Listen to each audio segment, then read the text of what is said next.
Në qendër të vëmendjes, treshja shqiptare Granit Xhaka, Xherdan Sharqiri e Ardonia Shari.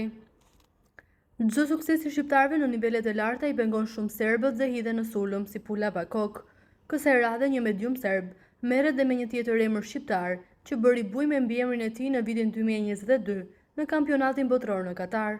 Një shqiptar me mbiemër të njohur në derën e Manchester Cityt.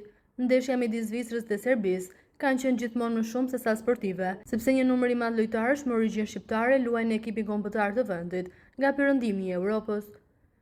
Kapiteni Granit Xhaka, prindrit e cilët janë nga Podujeva, dhe sulmuesi e gola shënuesi Xherdan Sharqiri, që është i lindur në Gjilan, ju bashkua dhe një tjetri i riu Ardonia Shari, i cili ka origjinën nga Maqedonia.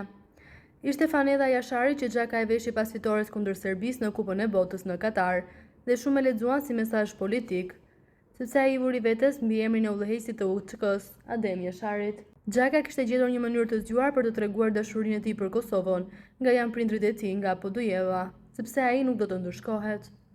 Vetëm një sezon në klub Brugge, në të cilën ai erdhi nga Luzern, për 6 milion euro ishte i mjaftueshëm që Jashari të shpërthente. Ky 22 vjeçar i lindur në Zvicër me rrënjë shqiptare nga Maqedonia e Veriut, u shpall lojtari më i mirë i ligës, shkruan media serbe. Edhe pse titulli u fitua nga Union Saint-Gilloise, Jashari mori çmimin e madh dhe përveç kësaj, e rriti çmimin e tij, kështu që tani ai vlen rreth 6 herë më shumë se sa kur erdhi në Belgjik, diku rreth 35 milionë euro. Belgët nuk do ta zbresin në shumën e përmendur.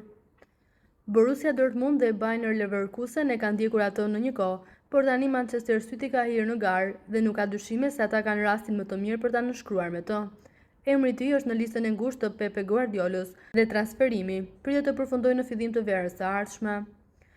Këtë sezon luajti 35 ndeshje dhe shënoi 3 gola në kampionatin belg. Ai ka kontratë me Club Brugge deri në vitin 2029.